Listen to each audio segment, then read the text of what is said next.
Let me welcome you to the second annual College of Osteopathic Medicine, Michigan State Visiting Minority Faculty series. This is the second year we've done this, and we're heartened by the response, and we learn something from this series every year. Now I'm going to introduce the gentleman that really has been instrumental in helping us get off the ground, and he'll make some introductions, and he will introduce our guest speaker. And the gentleman I'm talking about, for a lot of us in the room we know personally, is Dr. William Anderson, D.O., Fellow of the American College of Osteopathic Surgeons. Bill is a clinical professor here at the Osteopathic Medical School and in the Department of Osteopathic Surgical Specialties. He is also the Associate Dean of the Kirksville College of Osteopathic Medicine, where he's responsible for the development of medical education programs within the St. John's Health System in Michigan. Bill has the distinction of being an important figure in this nation's civil rights movement. He was a friend and a colleague of Martin Luther King Jr. Dr. Anderson himself was a founding member and the first president of the historic Albany Movement, a local civil rights organization that spearheaded the civil rights movement in Georgia during the 1960s. More recently, Bill has served as the first African-American president of the American Osteopathic Association from 1994 to 95, and that's where I first met him. And since that time, I claim him as a friend and a mentor within the profession and the organization. He's a life member of the NAACP and has been a member of the board of directors of the American Osteopathic Association for the past 18 years. Dr. Anderson is a graduate of the Des Moines University College of Osteopathic Medicine. He also holds honorary degrees from the Ohio University, the New England University College of Osteopathic Medicine, and from the Kirksville College of Osteopathic Medicine. And Dr. Anderson will receive an honorary doctorate degree from Michigan State University on May of this year.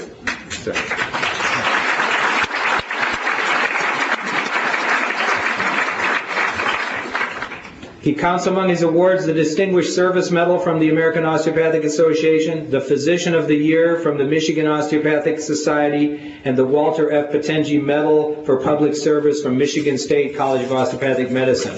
I give you Dr. Bill Anderson.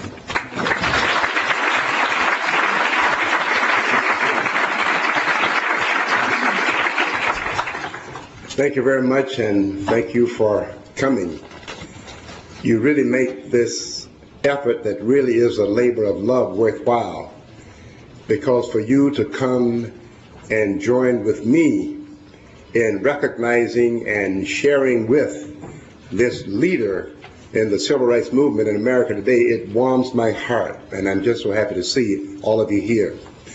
This series that is sponsored by the College of Osteopathic Medicine, along with others that you will see listed on your program, but this was the brainchild, if you would, of Dean Allen Jacobs, who unfortunately passed late last year. But we dedicate the series this year in his honor and in his memory, because he had the sensitivity, he had the foresight, the insight, the vision. And he felt as though this history, the history of blacks in America, from slavery, in that journey toward freedom, and I call it a journey rather than a destination, is one that he wanted to be remembered. Chris is here again today. Chris, thank you very much. This is the wife of Allen Jacobs, who is responsible for this series. Would you please stand, Chris? Thank you.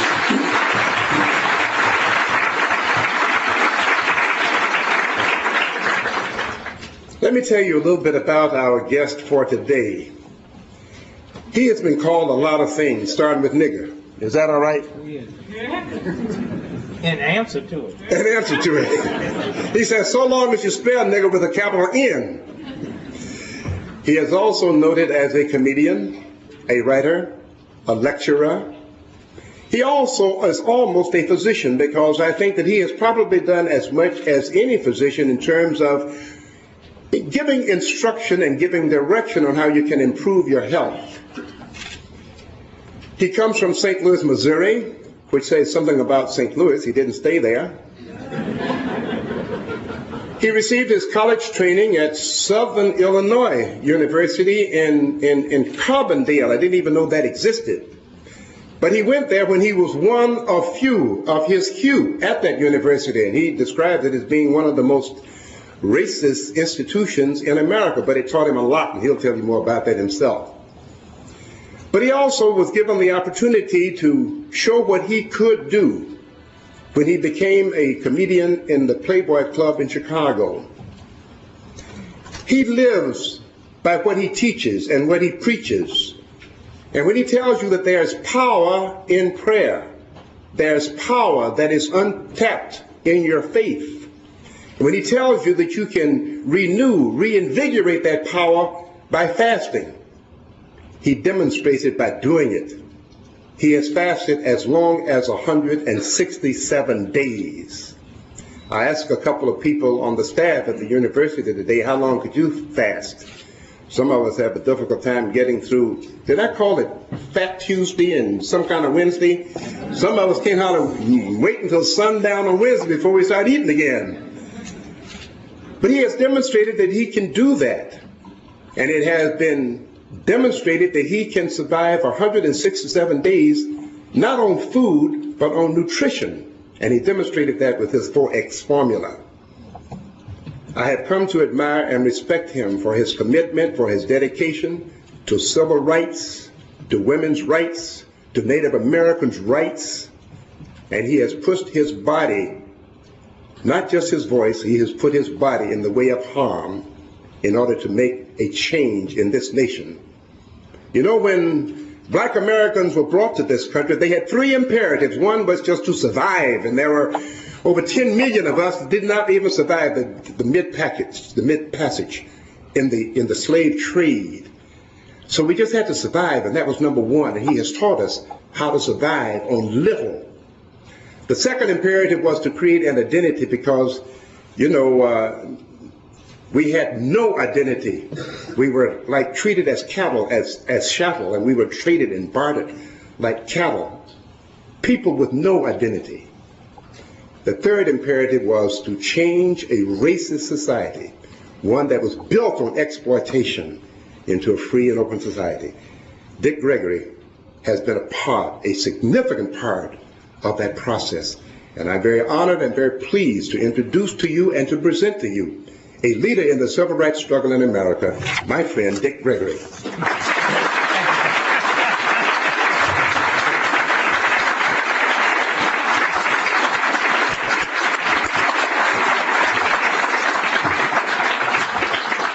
Let me first say we thank and praise God.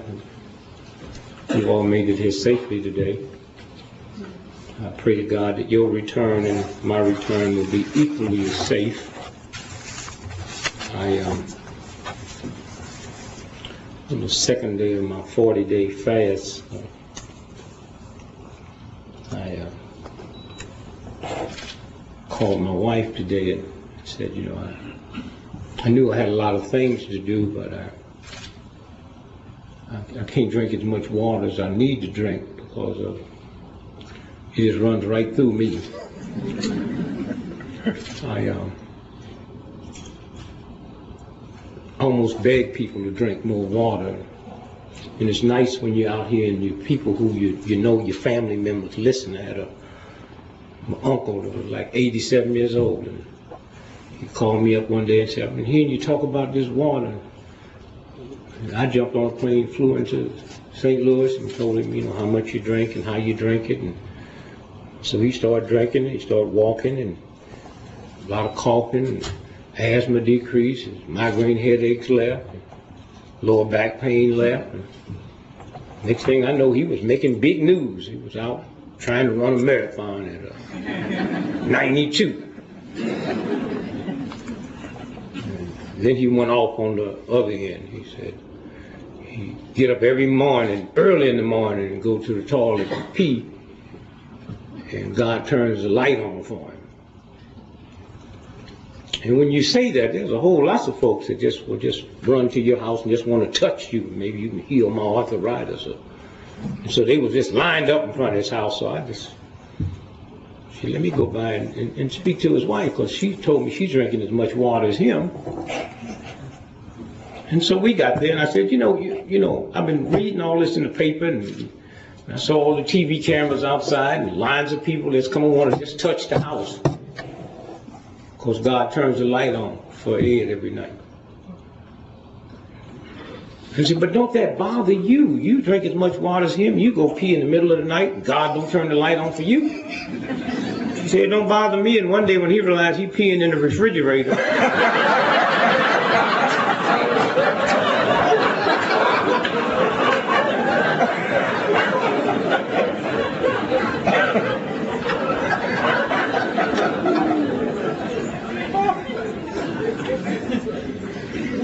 so I called my wife and I said, you know, I'm really running behind on my water. And so she said, well, you're second day to fast. The little ginseng. You ever seen a little ginseng cap? You just open it up and just drink the liquid. Y'all, you know what I'm talking about? And it gives you quick energy. So I popped 2 of them. I was on the way down the aisle just now, and they said, well, wait, we're trying to open up the door and put some more in there. I had this funny feeling come over me.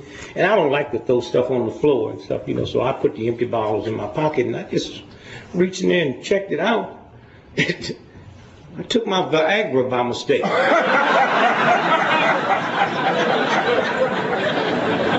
So y'all know I got to hurry up and talk quick. I mean, when it kick in, it have no mercy.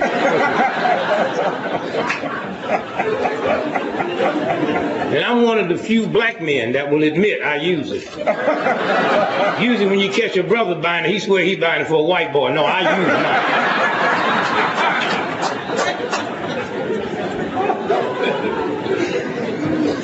mine. One of my sons is a doctor, is a chiropractic doctor, so I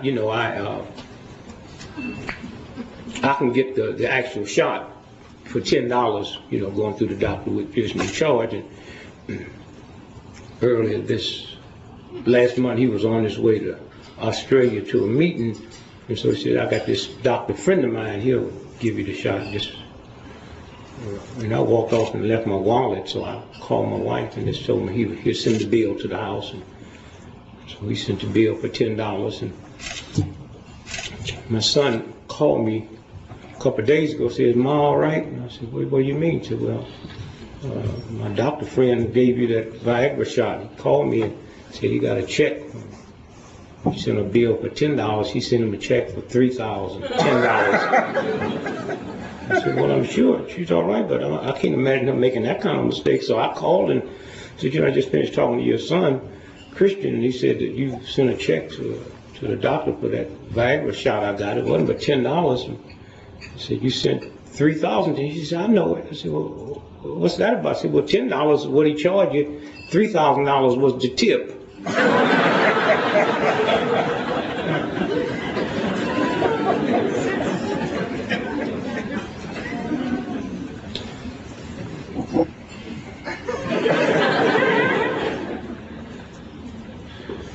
I found out a long time ago that fear and God do not occupy the same space.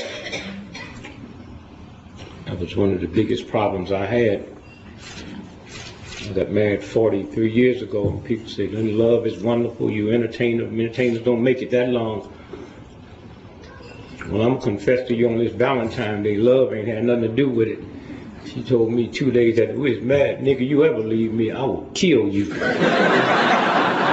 Kill will keep you home for a long time. And there's another word that Michael Jordan just found out about called half.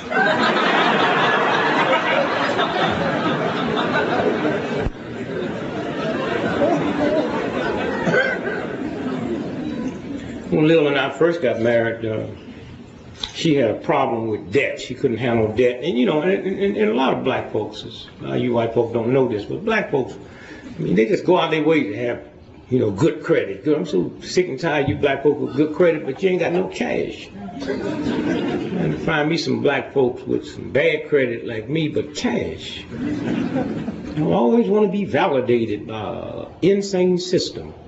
My wife was the same way. When we gonna pay Sears and Roebuck? You act like we got some money. We don't have no money. And when I get me some money, Sears and Roebuck is not my first priority. They knew I wasn't gonna pay for that stuff when I got it. In the back of the application, they said, "Who gonna pay for this?" I said, "Your mama." I walked in the house one day, I thought my old lady was having a nervous breakdown. She hollering and screaming, they did it. I said, what's wrong? She said, look, here it is, final notice. I looked at it, final notice. Thank God we won't be hearing from them no more.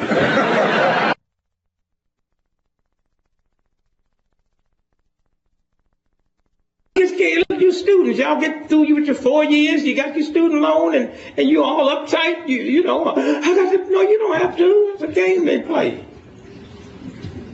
Corporate America don't pay. Just don't play no games. You know damn good and well, if that would have been the worker that ripped off Enron the other day, it wouldn't be no hearings in Washington. They would be in jail. Huh? You don't need to clap. I mean, they do it because you let people get by with it. Whatever they do to workers, nobody cares. That's the same group that ripped off the savings and loan right out of Houston. And the interesting thing, all that money, they haven't spent it, and you haven't heard one person suggest, let's go get the money back. Huh? The money's there. $688 billion they ripped off on the savings and loan, and unbeknown to most of y'all, Congress slipped legislation through when you wasn't looking, that every month, every American is paying to the tune of $20 a month to the year 2030. But let some welfare mothers do that, and you'd be acting a fool, or some hillbilly white women. It's a game y'all play. You sit here and you debate capital punishment with your kind of sick, perverted religion self, and nobody in this room in sound mind would ever assume that a Rockefeller or a DuPont or a Mellon could murder somebody on this campus tonight and get the lecture chair. What kind of fool is you? You know rich folks ain't going to no lecture chair, but you walk around, and as long as poor folks is getting this escape, you're going to pay for that one day. Because there is a God that says,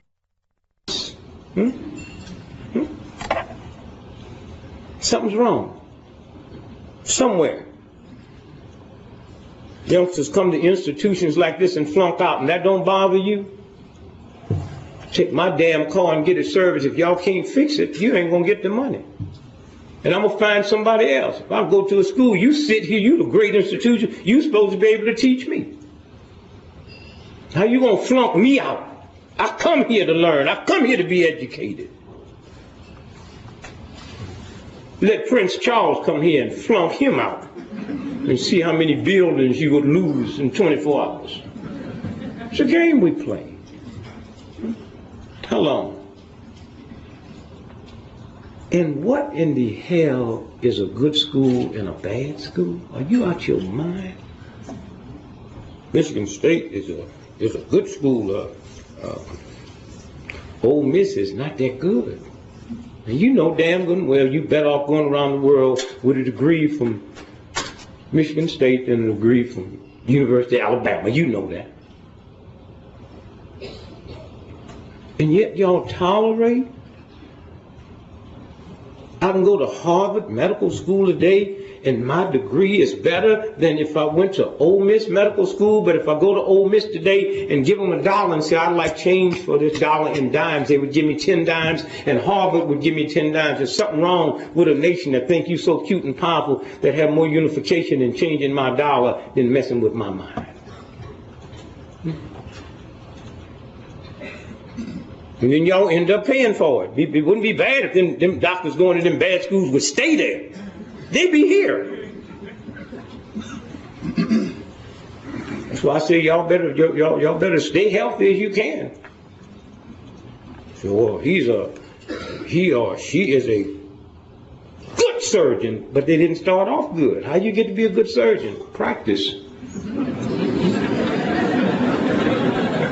Who do you practice on?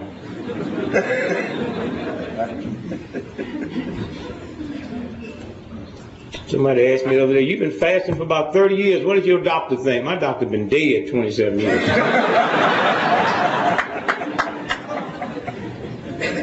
You know, you fast, you pray, you do your physical fitness. And you're 70 years old, you don't look 70. How can you tell when you're getting old? You can tell when you're getting old when somebody compliment them beautiful alligator shoes you wearing and you barefooted.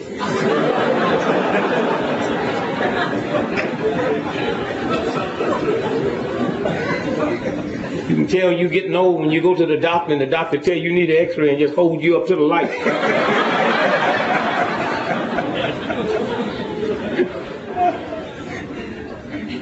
You can tell you're getting old when your lady or man yell downstairs, run upstairs and let's have sex. And you yell back, you know I can just do one or the other.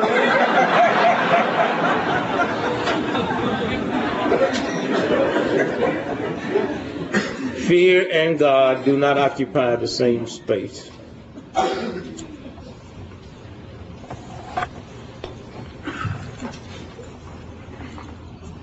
When bill collectors call, we lie to them. I mean, you serious? My brother called me today. They about to repossess my car. What must I do? Don't park in front of the house. Car green painted red. You know, repossessors are not the brightest people on the planet. And then you lie. Tell your children. Tell them I'm not here. How are you going to tell a child to lie and tell a child they're not supposed to lie? They call me all the time. Yeah, this is dick. They don't know, bill collectors don't know what to say when you say it's you. They've been trained you're going to say you're not there. When you say it's you, they got to run to the manual. What do you say when they say they're there? He comes back. This ain't you. I said, boy, how old are you? 22 years old. Let me tell you something. I've been owing this company this money for 38 years. What makes you think you're going to collect it in your lifetime? And how many of y'all in this audience is aware of the fact that about 61% of them, about 60% of them bill collectors that call you are jail inmates making 31 cents an hour? Yeah. I had an old triple serial killer call me a couple weeks ago, trying to embarrass me because I'm late paying Neiman Marcus. I said, punk, you come get the money. And then once they can't intimidate you, once they can't frighten you, once they can't scare you, they change. They move to another level. Those PhDs, those psychologists, psychiatrists, they call, hi there, guys. When can we expect the payment? Well, I'm not in control of your expectations.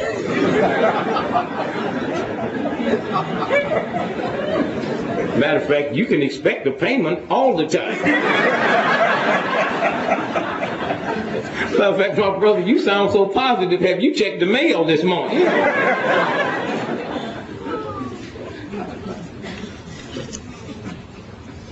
Fear and God do not occupy the same space. Money is not power, education is not power, information is power. I give you bad information, you got bad power. Somewhere.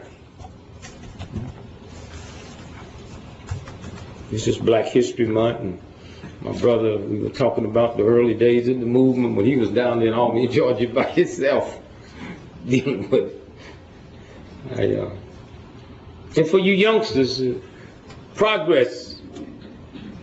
Not too many years ago, it used to be called Negro History Week, Remember?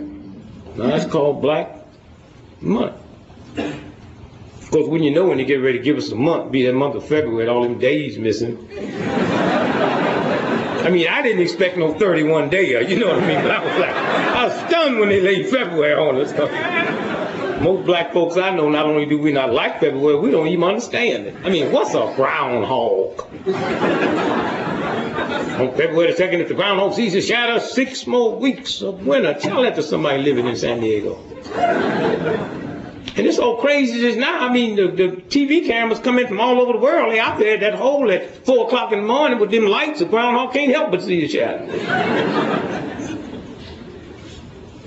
This last February the 2nd, I was in St. Louis and on this radio show, and the white dude said, Brother Greg, today's Groundhog Day. What do you think happens if Groundhog sees the shot? I said, back up, man. I don't play that Groundhog, man. White boy got uptight. You anti-American, anti-social? What's this about? I said, hey, man, I know you won't take it this way. I mean, ask me again, I'll play it. Say, today's Groundhog Day. What do you think if the groundhog come out? See the shadow today, boy. I said, 6 more weeks of winter, sir. But since we're going to play it, let's keep on playing it. Suppose that groundhog come out today and don't see his shadow, but see 5 black dudes. Do you know what that means? Oh, white boy got nervous. No, sir, I don't know. What does it mean? 6 more weeks of basketball, chump.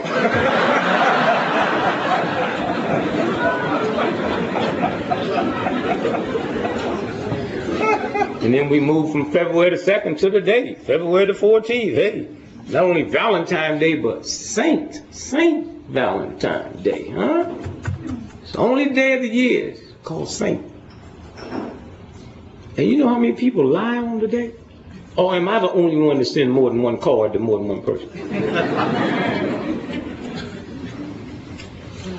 And one thing African Americans are going to have to do, we're going to have to get into entrepreneurship, and I couldn't think of a better way, easy way, it don't cost that much money, is to get into greeting cards. Now, I'm not about to sit here and act like Hallmark don't know how to make a good greeting card. Can't nobody make a greeting card like Hallmark. I mean, Hallmark can just, but what Hallmark's never been able to do, if they make that greeting card, is you open it up. They've never been able to capture that ghetto vibration. The crow dark sings as sweetly as the lark when neither are tended. Nigga, do you love me or not?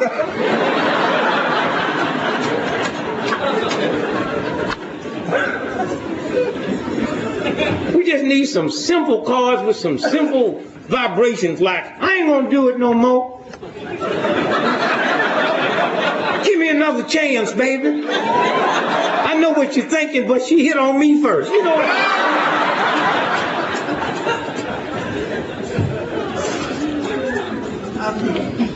And then white folks, you got to learn how to listen to black folks, because sometimes they be talking about y'all. What they be saying sound nice. I was at a conference not too long ago, and they talking about black on black crime. I walked off, and what the hell is black on black crime? Black on black crime, we tired of black folk killing black folk. You white folk need to listen to that. They didn't say they're tired of black folk killing. They said they tired of them killing black folks. Then who be left?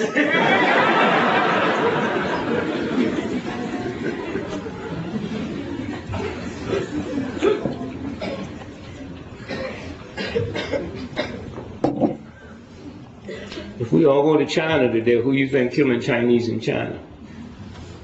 If we go to Italy tomorrow, who you think killing Italians in Italy? And if 98% of all white folks that was murdered in America last year was murdered by white folks, if they ain't talking about white on white crime, why are you talking about black on black crime? That's a game. You kill where you live. If you don't like black folk killing black folks, and join the NAACP, the Urban League push, and Al Sharpton, and get out here with us and work to integrate this country. And I guarantee you, if I'm living over there in that white suburban neighborhood, and my old lady make me mad enough to want to shoot somebody, I'm not going to jump in my car and drive all the way back to the ghetto.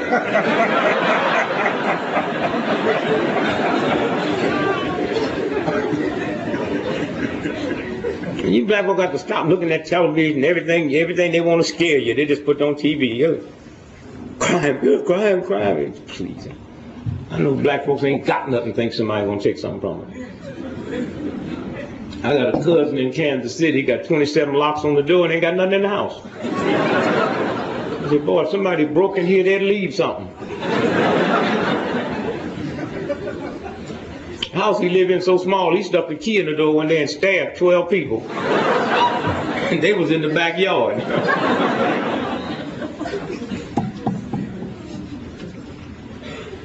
98% of all homicides in America is caused by friends or relatives. 96% of all homicides in America is caused over arguments, not breaking and entry. We don't need more locks on our door. We need locks on our attitude.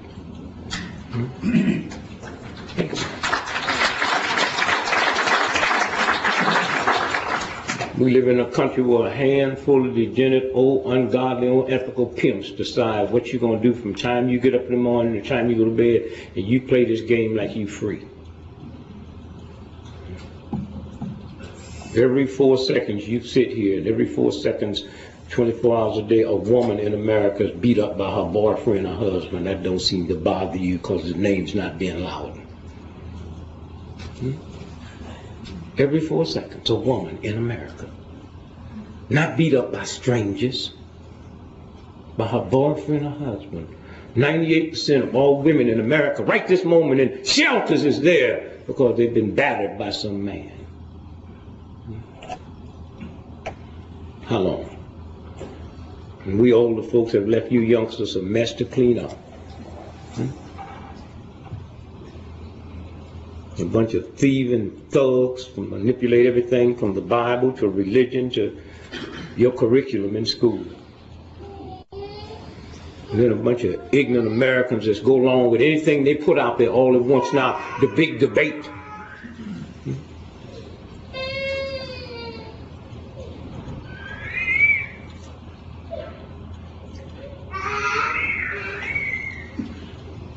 And babies cry, be listening because they might have cold. Every child might be given the lottery number for this week. I thought I did hear him say, "Oh, one." And then they took him out.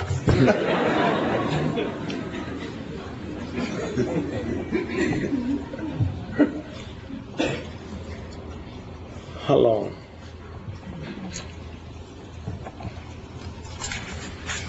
Before we clean this mess up? We youngsters have left this burden on you.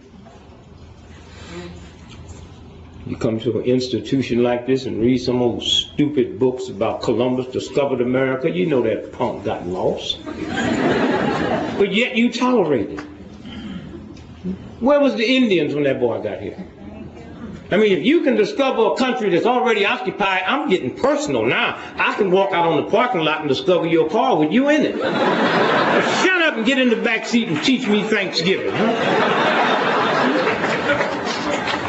And yet you read that crazy, they never stop. Then when you think there's an Indian and a white dude's a friend, the Lone Ranger and the Indian say, Kimosabi, and the white man say, Tonto, in Spanish. Kimosabi means the learned one, in Spanish, Tonto means the stupid one. You know, if you get home today, when you get to your house and find out some black folks and took your house and murdered everybody in it and took everything you got, and you knock on the door and we take your key away from you and say, what you want, savage? You say, well, who are y'all? You say, we the settlers. It's in your history book. We come here and murdered them, destroyed their families, killed the women and children, and we call them the savage. And the folks that did it, the settlers, and y'all don't see anything wrong with that. Huh? And you get upset about black folks and reparation, wait till that Indian come down that pack. I mean, you just give them everything.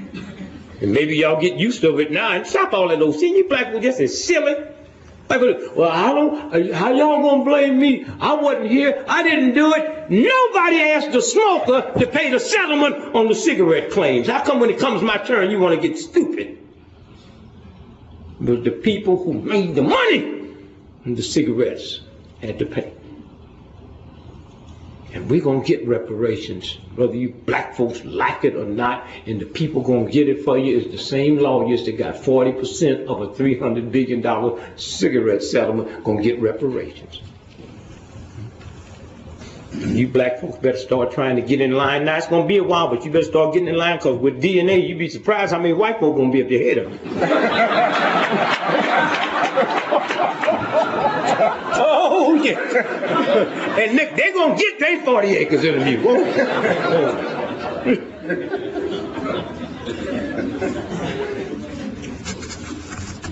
How long? And young folks, how long are you going to sit by and do like your mother and your dad? I'm not talking to white folks, I'm talking to black and white folks, the most racist, sexist, insane nation on the planet, and we're all in a state of denial. You can look around the whole planet and see everything else and think you're so free in such a democratic society. And you white women, whenever you wake up and realize what kind of nigger you is. A white woman today with a doctor's degree makes 78% on the dollar compared to a white boy with that same degree. You crazy? And a white woman with just an ordinary degree, just graduated from college, a white boy that dropped out of high school, make 56% more than you. And you run around thinking you so cute, Miss Ann. I'm going out there and try to get your money. On Super Bowl Sunday, more white women get killed that day than any other day of the year. So I try to tell white women, go to Jamaica on Super Bowl Sunday. Fear and God do not occupy the same space. I go out and I walk every morning about 4:30. I was in Cleveland not too long ago, and 2 homicide cops turned the corner. Dick, man, what you out here? You out here for it's dangerous out here, man. You serious? 4:30 in the morning, man. Muggers don't want to see another purse. They tired. Rapists don't want to see another pair of drawers. They trying to get, they trying to get out, And if you're scared, all you got to do is be clever. You worry about somebody stealing your car, just put a note on it. This car is used for AIDS research. And niggas that can't even read will read that. Somebody jump out, talk about raping you. I was the one, I just pulled my panties down and said, oh, come I haven't had nothing like this since I found out I had AIDS. Oh, please tell me it didn't go on. Oh, it went in all right, huh? They would go call the police.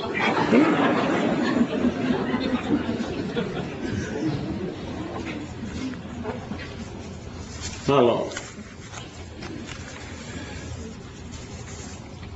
And listen to some of these old folks be talking. A lot of y'all can just because somebody old, they got a lot of wisdom. They're the silliest ones, most of them. There's some old black folk talking the other day. I don't know what's wrong with these young ones today. When we was their age, we didn't lock no doors because you didn't have nothing. Somewhere. So take care of your body. Get up and walk. The best physical fitness is walking.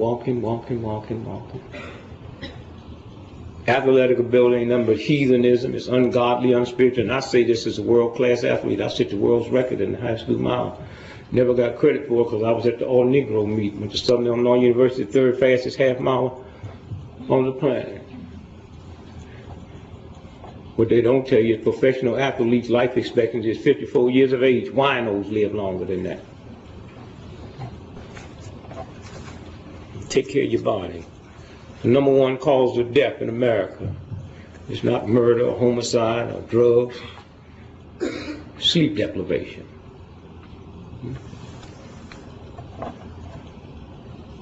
And they never stop. Right before we left the room, coming here this evening on the news, you're here tonight, they're talking about people that get too much sleep. You get 9 hours sleep, you'll die 20 years younger. They never stop playing with y'all. The number 2 cause of death is dehydration. Both of them free. So drink your water and do your physical fitness. Get out the bed and go walk. Lay in bed just in time to get up and get ready for work. That's a violation. Get up 3 hours ahead of time and you'd be surprised. You just mellow out. You just be so cool, you won't even go to work. Do that 3 days in a row, you won't have to go to work.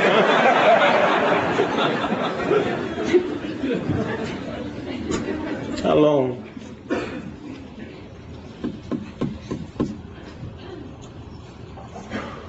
Take care of your body. In the morning, just get up and walk. And black folks always be, I heard what you said, but I got a bad leg. Walk bad. Walk the same way you be walking when you be going getting them lottery tickets. Because you can raise your level to your conscience to anything you can conceive. You prove it every time you go to a shopping mall. 60,000 slots for cars, and all of them are full except the handicap parking, and you know they ain't coming, and you better not park there. Police station, handicap parking. This college, handicap parking. Grocery store, handicap parking. Everywhere you go got handicap parking except the liquor store. No handicap. You want this bottle of whiskey, you get out that car. Come on in here. You need some help? No, I get my whiskey on my own.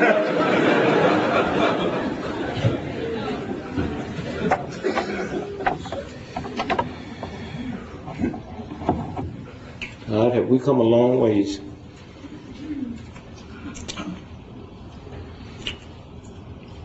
Never before in the history of this planet have any group of people made the progress that African Americans have made in a 30-year period in spite of black folks and white folks lying to one another.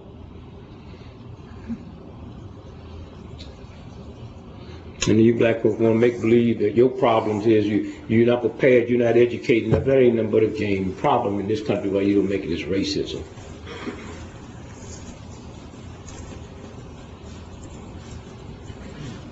I have one of the finest comic minds that's ever been in the history of the planet.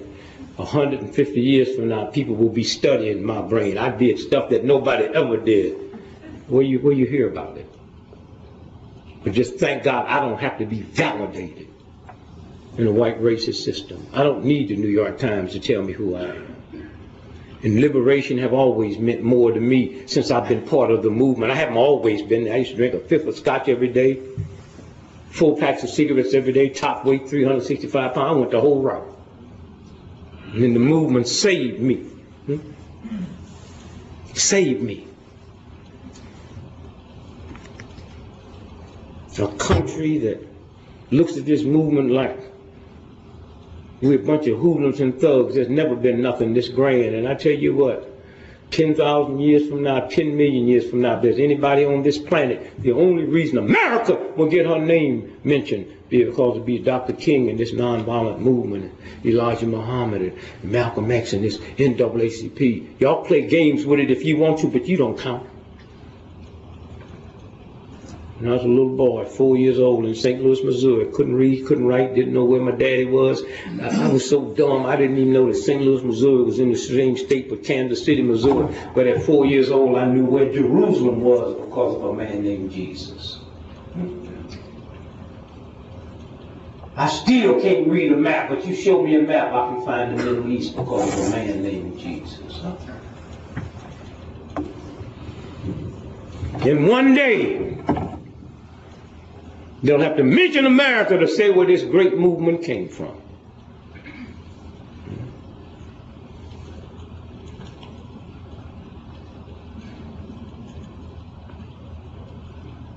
And he wiped us out one after another, after another, after another. And America's never slowed up and say thanks. Police brutality is running rampant and y'all don't want to deal with it. You will one day. Because as they do it to me, they'll eventually do it to you. I don't know why y'all don't have enough smarts to watch that. What happens to me this week happens to you next week. They went up in a black college in South Carolina and shot black folks down like they was dogs, and that didn't seem to bother nobody. Jackson State shot them down like dogs, but y'all didn't see Kent right around the corner. Huh?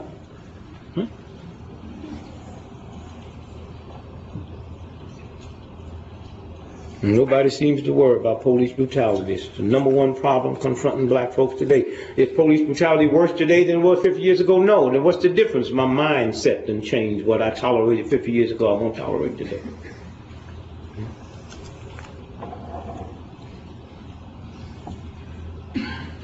Ku Klux Klan jump out on me, say, nigger, come here. I say, your mama's a nigger. He pull a gun out on me, I take his gun and pistol whooping. I can't say that to a cop. I can't run from a cop and I can't take his gun. And that don't seem to bother you. It will.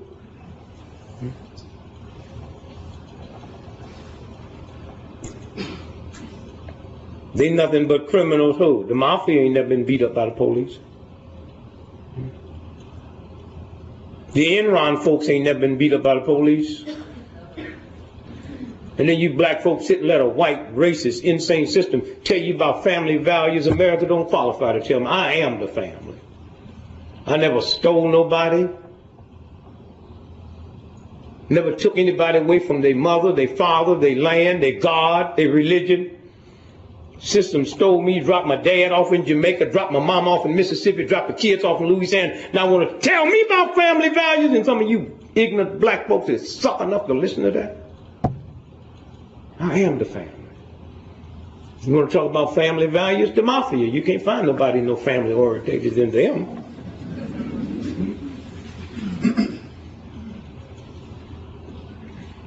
Today, never before have anybody made the progress that African Americans made in spite of this nation. Why? Out the goodness of America's heart? No, a handful of us, black and white, young and old, some rich, some poor, said we'll lay down our life because it's right.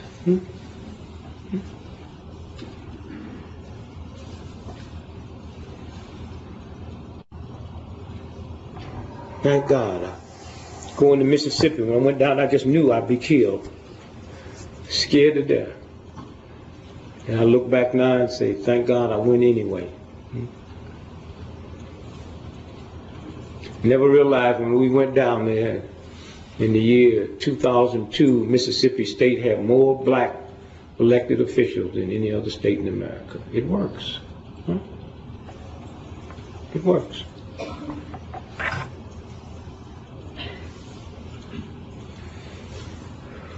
Well, we were there. Alabama, I was there when they turned the hose on. It was happening so fast, I looked around.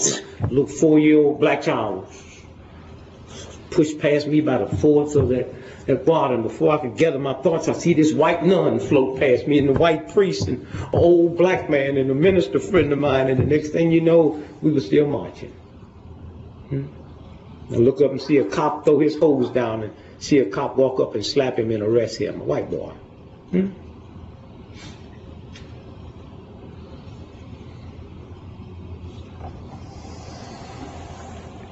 I was there in the march from Selma to Montgomery. Only one person got killed, a white woman from Detroit, Mrs. Lagusa.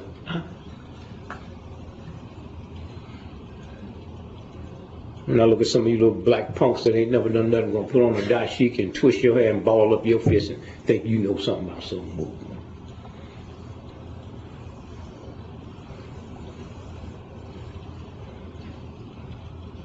Last year, who would ever thought 2001 a black man playing a game is about to pass a white man's home run record, and they got to interrupt that and call the FBI because he's getting death threats.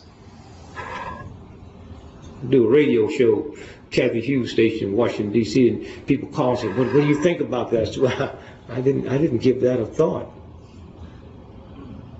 I was thinking about if this can happen in the year 2001, I was thinking about April the 17th, 1947, when a white man named Branch Rickey, when basketball and football wasn't America's game, it was baseball, and Branch Rickey, a white man, said, I'm going to bring you up because it's right. They might murder me, they might blow my house up and kill my family, I might not ever be able to get a job again, but I'm going to do it because it's right. 1947. And you older black folks in here know that our mindset have never been the same since then. There's something snapped in our heads. Now you hear Negroes debating, is the NAACP this, is the NAACP? Nobody debated. Nobody in the black community debated. Was that right? We knew it was. How long? So we older folks have left you youngsters a mess to clean up. So take care of your body and drink your water and get into fasting and vegetarianism. Just try it. You can try everything else. It ain't working.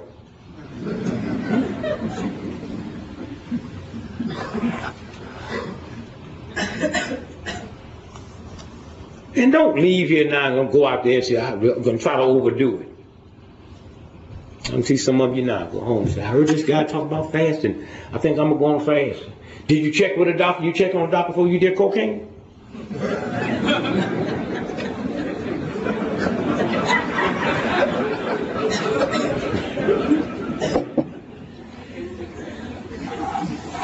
Just take your time, get up.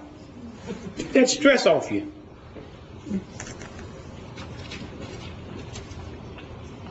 Not too long ago, I got out and do my 4.5 to 5 miles every morning around 4:30, and I had a friend of mine came into Washington, D.C. I said, man, tomorrow morning I want to show you this hill, man, up in Rock Creek Park, man. It's me, man. I said, I won't be here tomorrow. I got to get a plane out early tomorrow. I said, well, let's go do it this evening. And I knew I didn't even feel like doing 10 miles that day, but I went out in that evening and did it again, and kind of a little exhausted. I'm sitting back kind of just laying on the couch, half asleep and not sleep. You know, you ever had that feeling where you ain't nothing hurting you. You're just in that little twilight zone. And I forgot to turn the TV off. And Heard him say, bulletin, bulletin, civil rights icon, admit baby out of wedlock. I ran to the phone, called my wife, said, baby, don't talk to the press. I'll be home, I can explain it. See, I'm going back to sleep. They're talking about Jesse.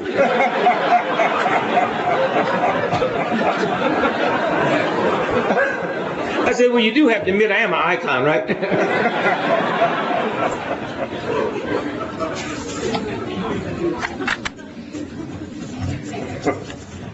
Born in 1932, went to college, Southern Illinois University in 1952, 20 years old. It's the first time I ever been around white folks. I didn't have to call Mr. or Mrs. And the first time I've been around white folks, they had to call me by my name. Couldn't call me coon or boy or hey you or buddy. The most racist, insane institution on the planet. There was probably more racist ones, but black folk couldn't get in them. And now if you go to SIU, it's one of the few schools in America. That's over 25,000 people, have 16% black enrollment. Black president, had the first black athletic director. Out the goodness of their heart, no, it's a group of us came together way back then and said, we're not going to use this school just to better our thing. We're either going to change things or close it down.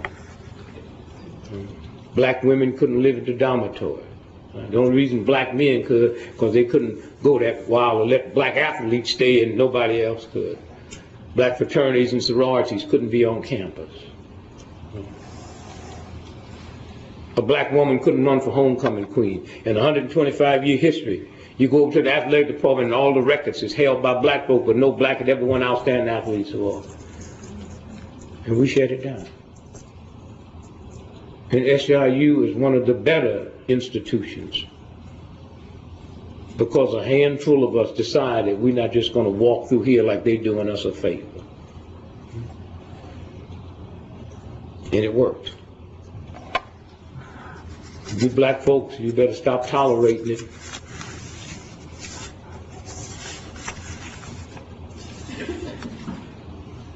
And I don't know who you black folks are praying to. When I look at your health conditions, infant mortality rate in the black community in America is higher than it is in third and fourth world countries, and that doesn't seem to bother you. Black folks in America is less than 12% of America's population. As we sit here now, 87% of everybody in America on kidney dialysis machines is black folks. That don't bother you. Black men, less than 4% of America's population, 83% of all prostate cancer death in America is black men.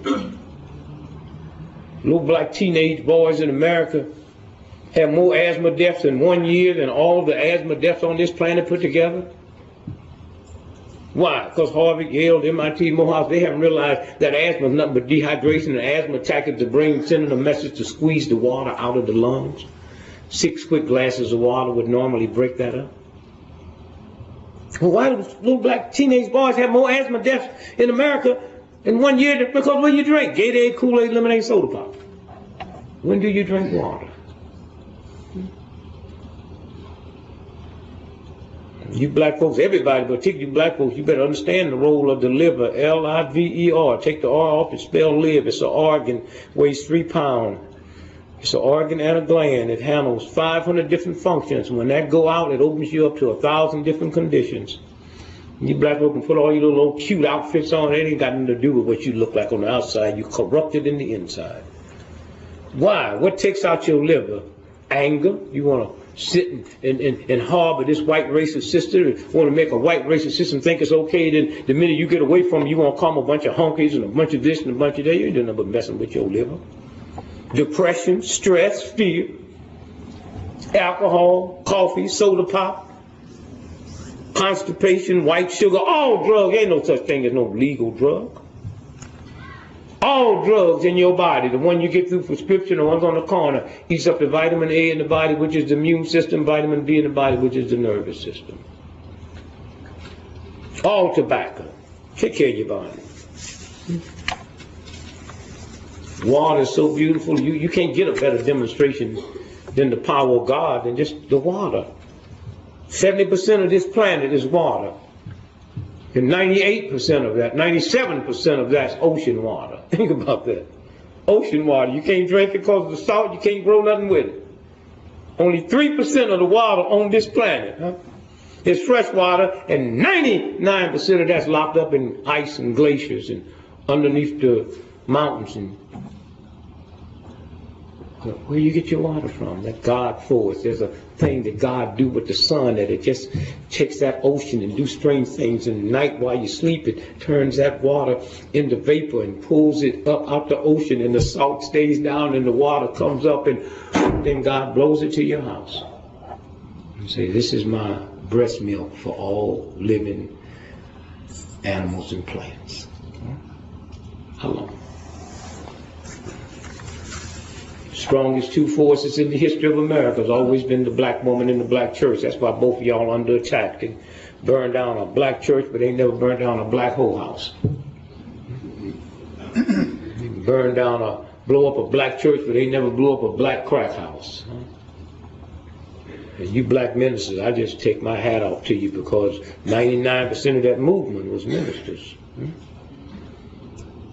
They might have PhD or but it was always reverend in front of that name. At a time when we couldn't get in buildings to have rallies except the church.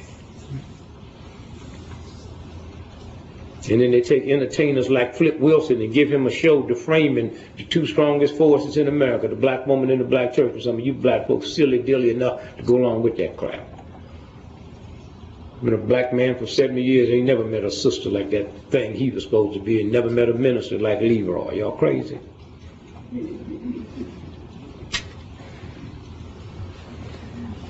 And now we moved it to another level, and that's why you youngsters got to watch it, because it's a mind game now.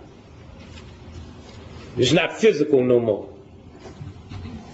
Black person get lynched in America tonight, we all shocked. You saw what happened in Jasper, Texas. A black man got lynched, and before they found out who he was, they had arrested those 3 white boys. And they had trials and swift justice so fast, who would ever believe that a man that's governor when that happened in less than 2 years can run for president, and that incident is never mentioned because of the way it was handled.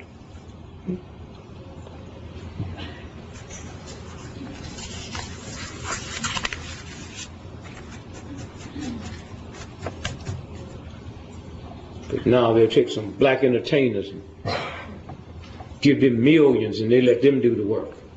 It's a mind game. Snoop Doggy Dogg, that nigga named himself 2 dogs.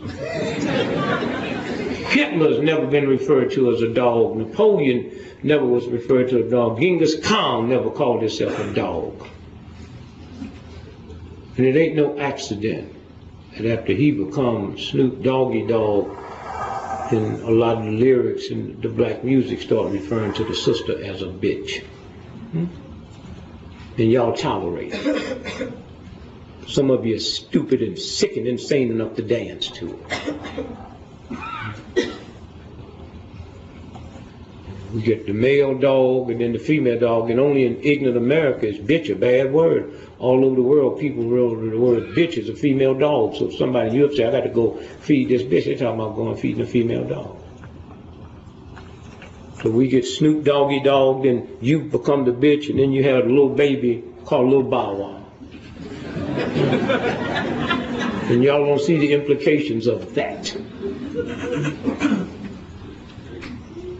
And there ought to be just certain things in the black community we should just say to black and white folks, we're not going to tolerate it. We're not going to tolerate it. We're not going to tolerate these old nasty history books. I was somebody before I was America's slave. My life didn't start with slavery.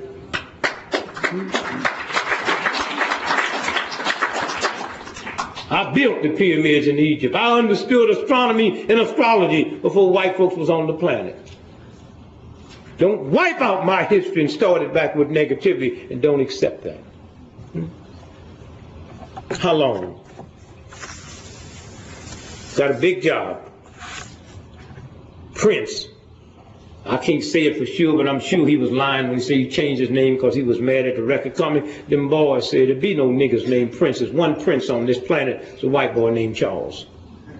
And little black children will never grow up hearing somebody that look like them referring to themselves as Prince. One queen is a white woman named Elizabeth. And they say the problem in the black community ain't no black man at home and y'all buy that crap. We ain't home when we home. Lay out a nice little apple cobbler for your man. You say, how you like it, baby? I'm eating it, you know.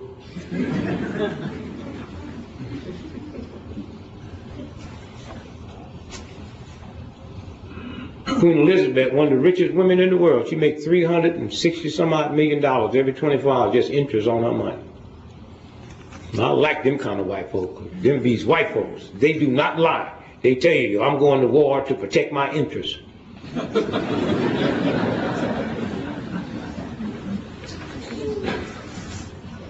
All that money she got, been living in the mansion. She got a palace over there, second to none. They can't even put a price on it. When she leaves there, she goes to the summer palace.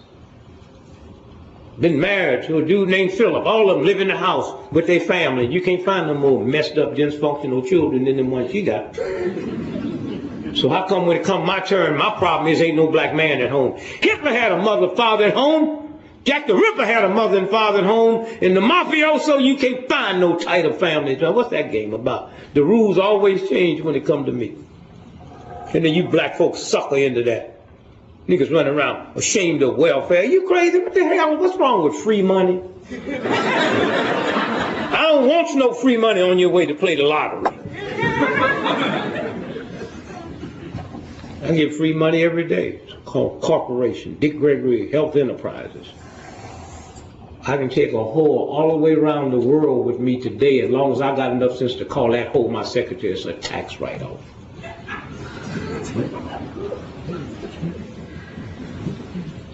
And 98% of people ride first class on airplanes wouldn't be there if they couldn't write that ticket off.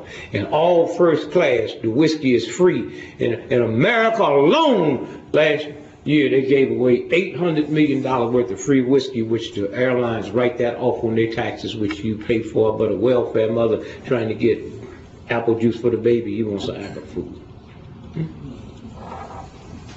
And you call yourself some kind of Christian. Y'all just left New Orleans the other day, went there, the Christians was there, Mardi Gras. Only city in America known as Sin City, and the Christians go every year, not to change it, but to be part of it. And Fat Tuesday the other day, Fat Tuesday, them Christians in New Orleans eat anything moving. And then on this past Wednesday, they hit their head with an ash, and now they're out here faking a prayer for 40 days. That's why I don't go to church with you Christians on Easter Sunday. I'm tired of you. Were you there when they crucified the Lord? What a cheap song to sing 2,000 years later. You wasn't there then, and chances are most of you wouldn't show up now. Well, how do you know that? Capital punishment. Capital punishment. I don't want to get no debate with you about no damn capital punishment. I just don't understand how in a Christian praying society you can cry with the crucifixion of Christ, but don't get rid of capital punishment. Or do you too dumb to know that Christ was murdered by the state? Christ wasn't mugged to death or run down by some drunken chariot driver. Christ was killed by the state, which means if Jesus Christ come back to America today and bug the wrong people, they will give Jesus the electric chair. Then all us Christians be walking around with big chairs around our neck. Were you there? When How do you make the sign of the chair?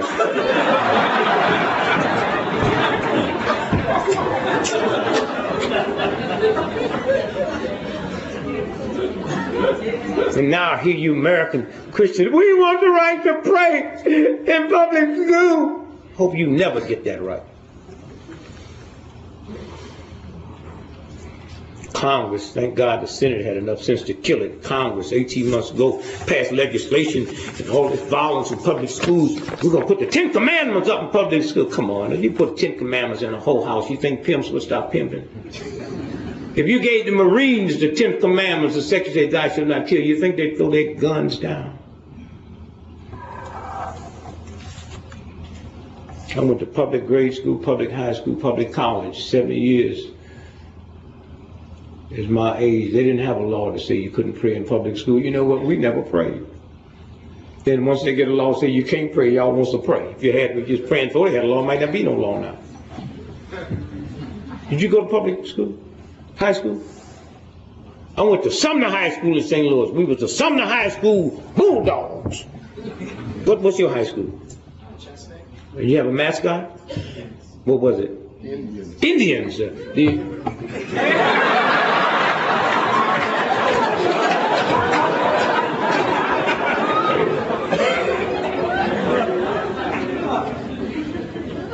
You could name it after anything you want, except you couldn't be the Sumner High School Green Jesus or Red Jesus. You can be the Sumner High School Red Devils, and Christians don't seem bothered by that. You can name a school after the devil. You couldn't name it after Jesus. What kind of fool is you? And then go to the game on the weekend and pull for the Devils. Go you Devils. Go. Hey Christian, who you for? The Devils. Duke University, one of the leading universities, the Duke University Blue Devils. Wake Forest, right down the road from Duke, it's a church school. They the Wake Forest Demon Deacons. I've been around demons, been around deacons, but I've never been around both of them together.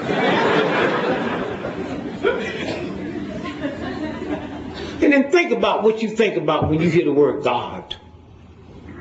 Think about what comes over when you hear the word Father, and that handful of corrupt, degenerate pimps took the word Godfather in a Christian society and labeled the mafia Godfather. And y'all didn't open up your mind.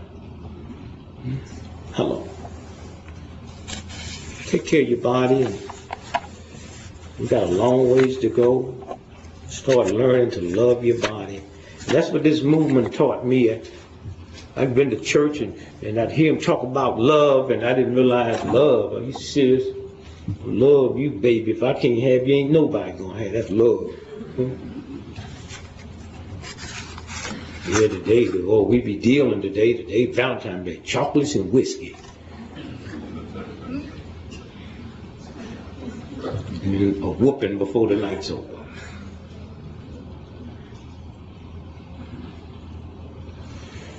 So young folks, you got a job. You keep getting picked on. I love you.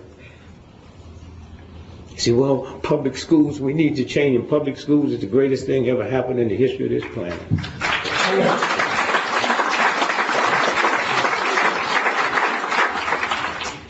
I can't speak for here because I don't have the research. Chicago public schools have paid $3,300 per child per year. Times 600,000. 5 miles outside of Chicago, the suburbs is $14,000, $500 per child per year. Y'all crazy? The hell you gonna let somebody trick you and have you believing that your ship is supposed to run like my Rolls Royce? You get what you pay for. You get every bang for your buck. I've got $3,500.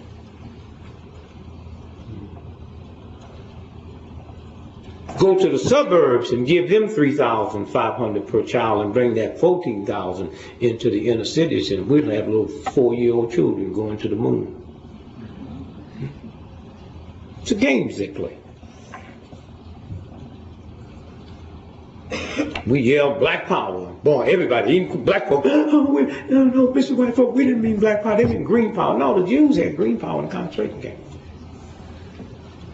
And who would have ever believed when Stokely and Rapp yelled black power 2 weeks ago, you'd pick up Newsweek magazine and on the cover, the new black power.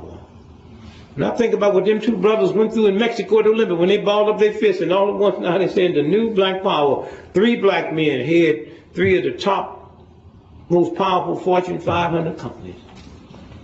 Merrill Lynch, Time Warner, American Express. And that didn't come out the goodness of America's heart. Them niggas didn't just get smart enough to do that. We always been smart enough to do that. It's this movement that opened up that door. And these brothers that run it, they haven't been around here deframing black folk come off family values, and we need to pull ourselves up by the bootstrap. Them type of thug pimps is saying what a lot of white folks want to hear, but they'll never be rewarded. Their pictures never be on a stamp like Malcolm.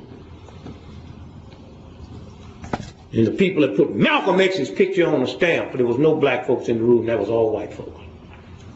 Now maybe they had ulterior motives. Maybe they said we finally found a way to lick Malcolm.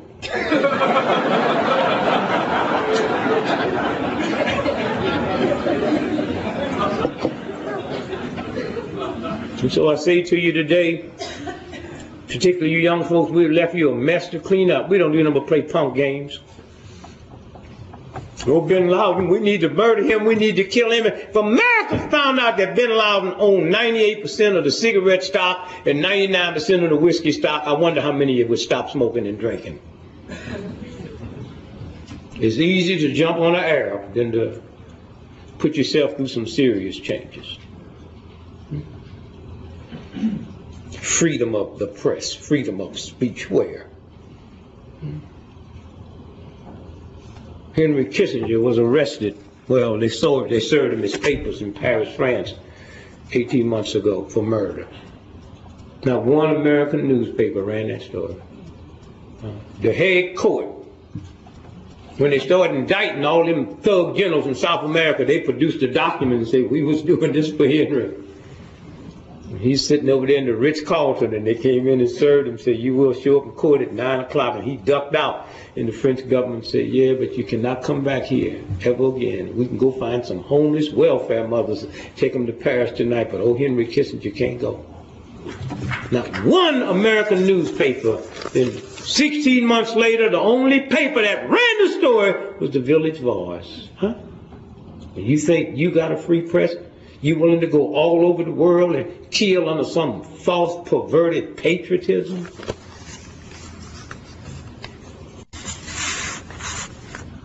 Today is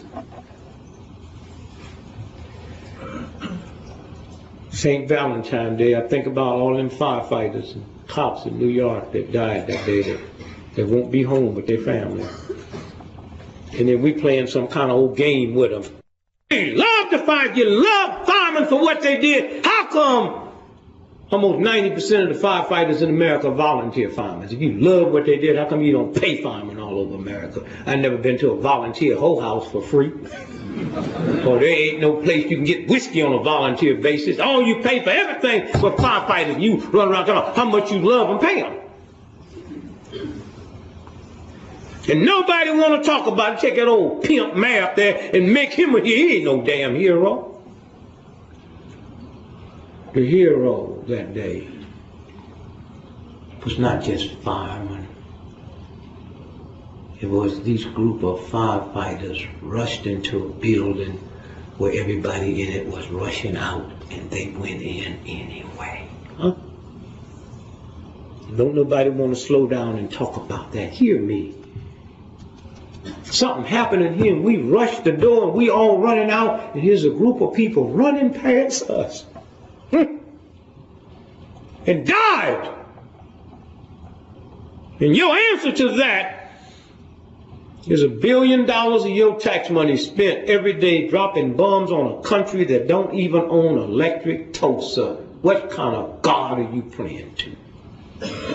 Killing civilians over there. Bin Laden is not from Afghanistan. He's from Saudi Arabia. Them thugs over there, we ain't about to touch them. Somebody kill a cop outside and run in here, and they run in here and wipe out everybody in this room, except the one that did it. They miss him, and then they're going to justify it like you have. Well, if there's any God at all that say what go around, come around, you get ready here. Them Germans, all Germans wasn't Nazis, all Germans didn't hate you, but they stood idly by and watched them thugs do their thing like you doing today, and they didn't know there'd be a hell of a price to be paid. Huh? Bin Laden has always been a CIA agent ever since he's been in college. Bin Laden's daddy put Bush and his boys in all business. Am I saying this is Bush's thing? What you see now was planted 20 years ago. Bush ain't got nothing to do with it. And he won't finish his term out. It's a game they play. A handful of them degenerate pimp thugs that you ain't gonna mess with because you know they will kill you. You know damn good and well that Enron guy that was on his way to Texas, you know he was murdered. Call it suicide. Multiple gunshot wounds he had.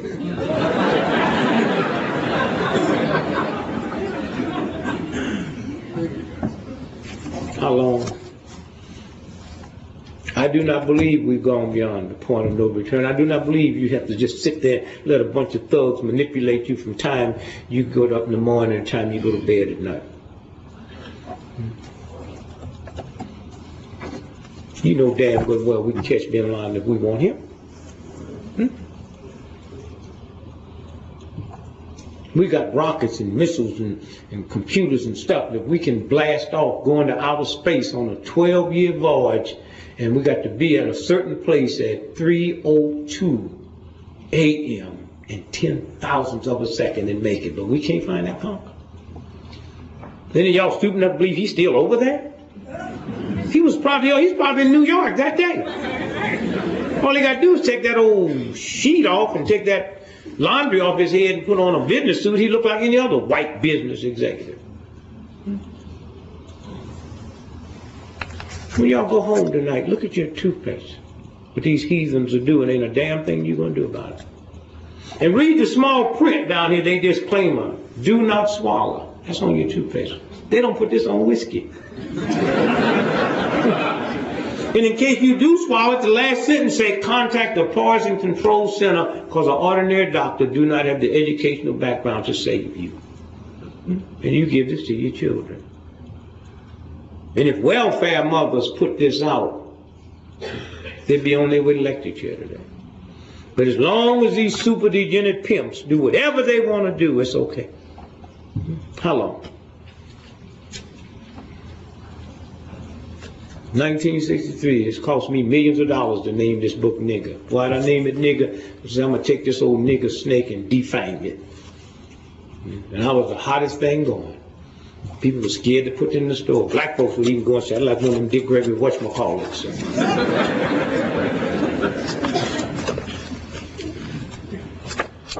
I was almost happy last month and found out a black Harvard professor named the book nigger until I heard him being interviewed. He got bold enough to name it nigger, but when they asked him a question, he wanted to refer to it as the N-word. If you bold enough to name it nigger,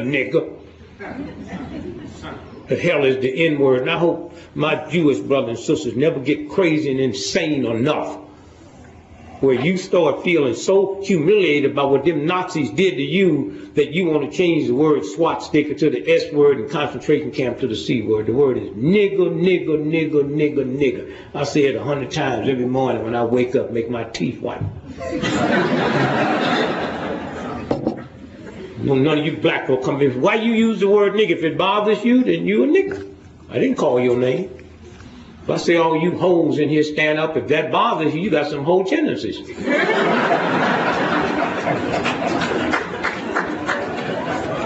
I say all you billionaires in here, that don't bother. How can you be so sure you'll never be a billionaire but got doubts of being a nigger?